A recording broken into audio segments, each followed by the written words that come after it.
Pozdravljeni! Marsikdo izmed vas je zapazil, da največje ekipe v Formuli 1 se borijo za zvišanje omejitve proračuna.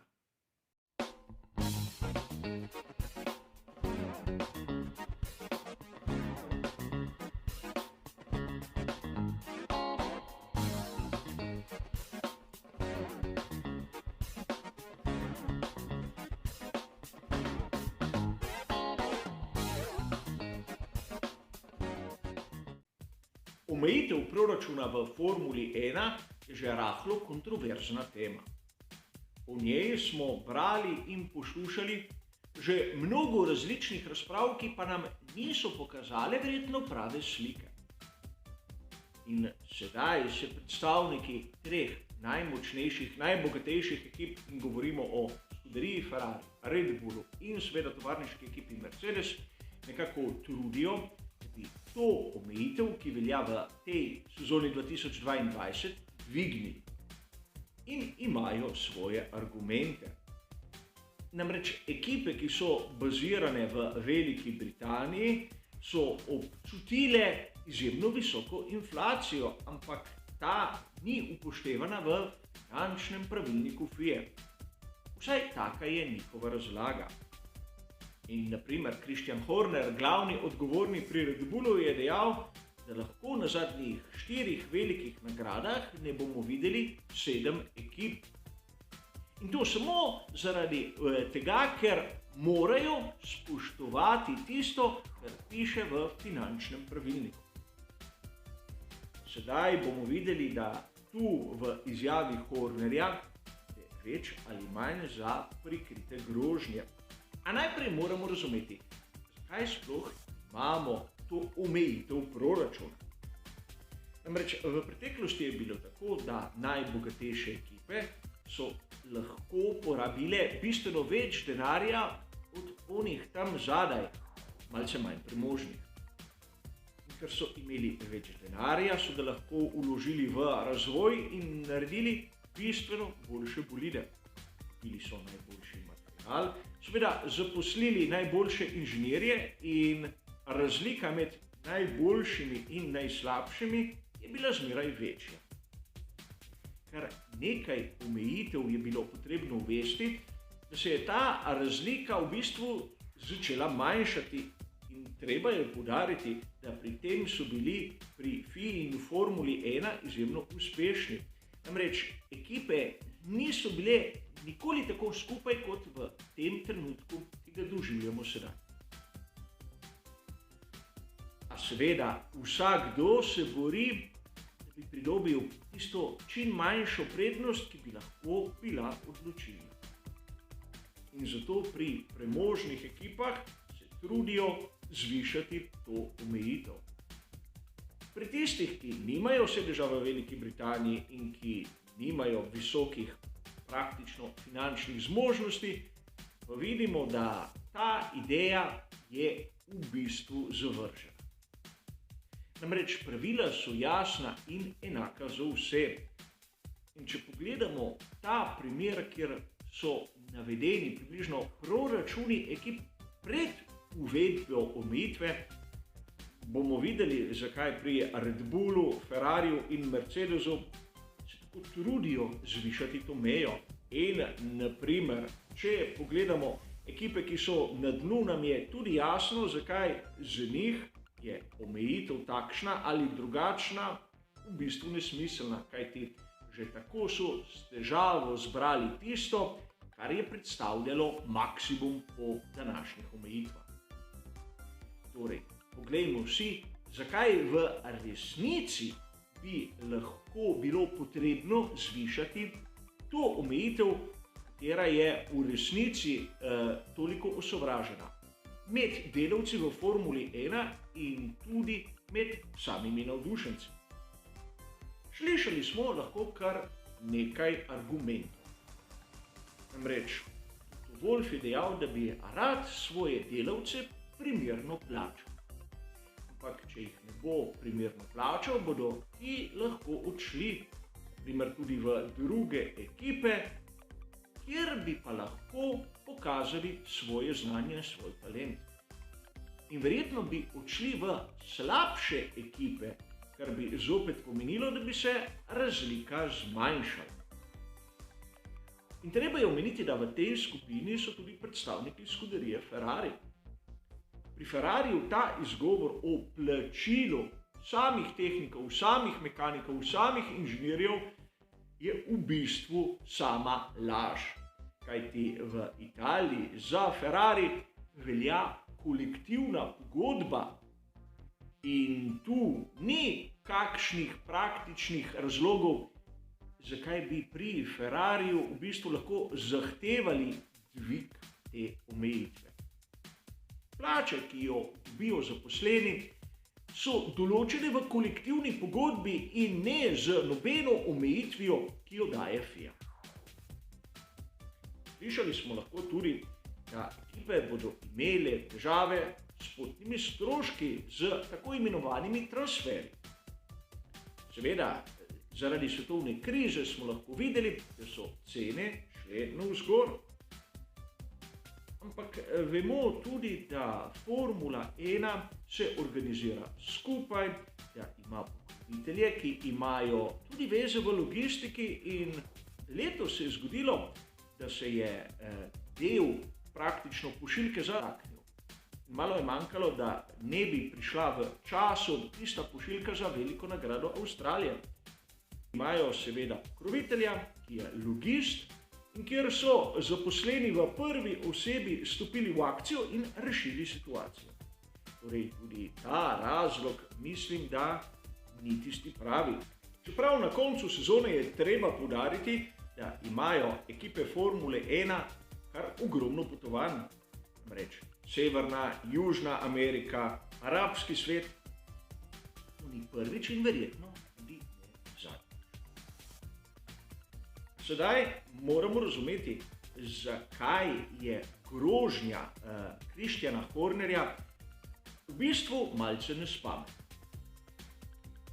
Po eni strani govori o tem, da bi lahko 7 ekip bojkotiralo zadnje 4 dirke. In kaj bi se zgodilo, ukolikor 7 ekip ne bi bilo na določenih prizoriščih?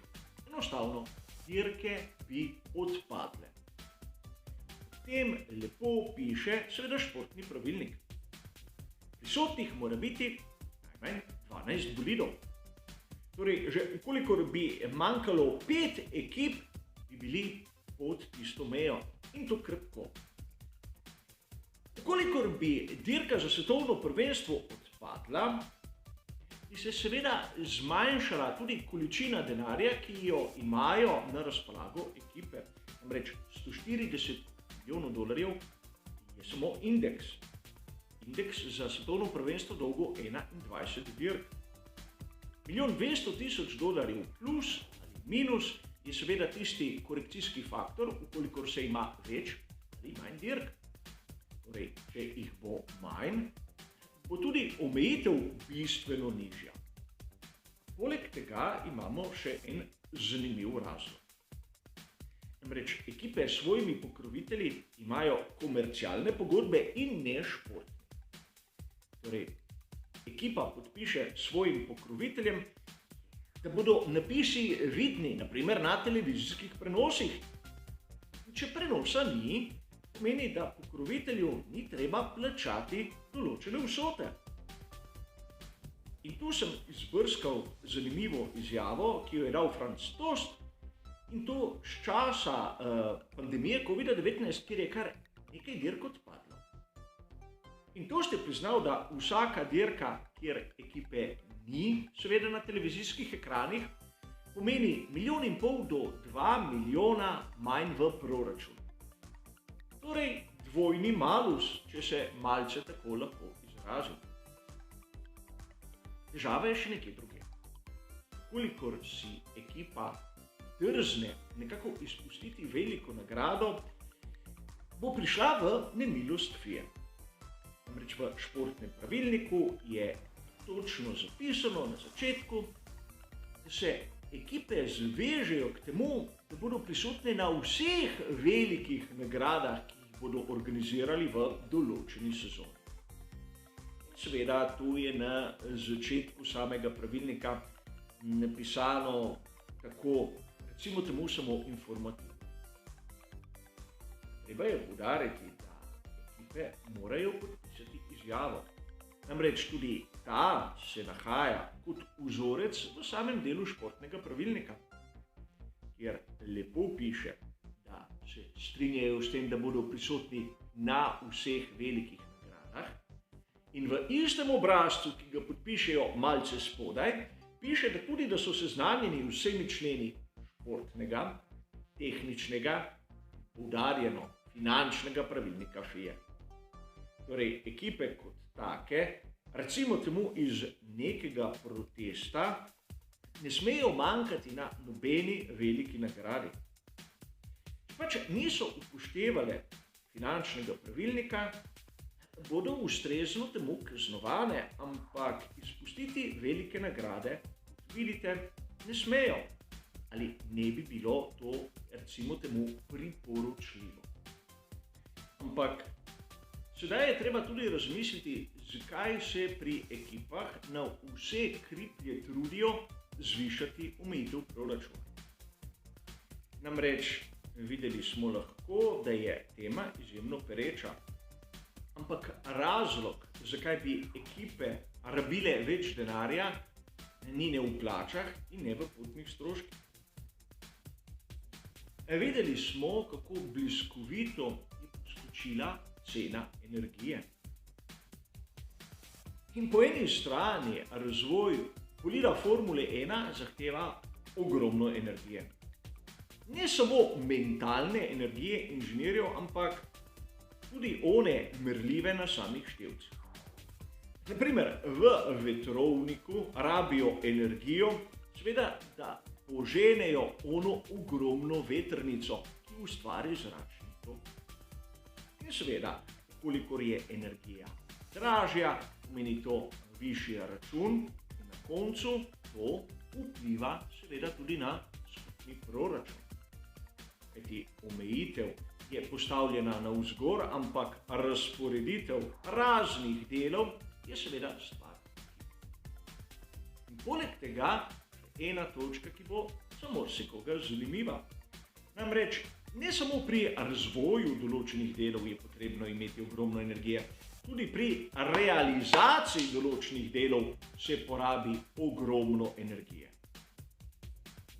Namreč ogljikova vlakna, da dobijo tisto trdnost in obliko, potrebujejo stoklave peči.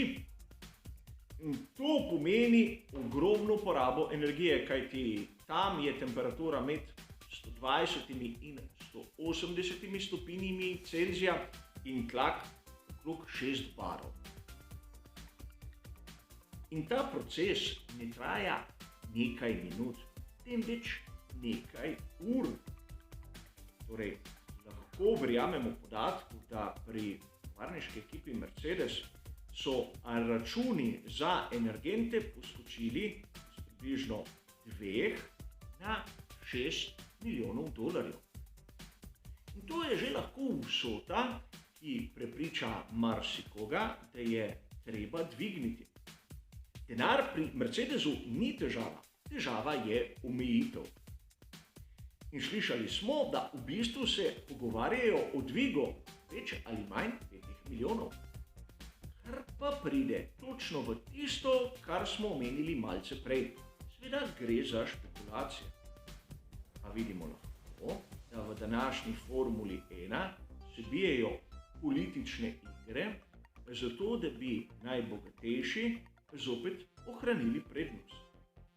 Namreč druga rešitev je izjemno enostavna. Zaustaviti je treba razvoj in paziti na vsak rezervni del. To je pa nekaj, kar v Formuli 1 nekatere ekipe niso počele že kar nekaj desetletij. Ampak videli bomo skupaj, kako se bo zgodba zaključila.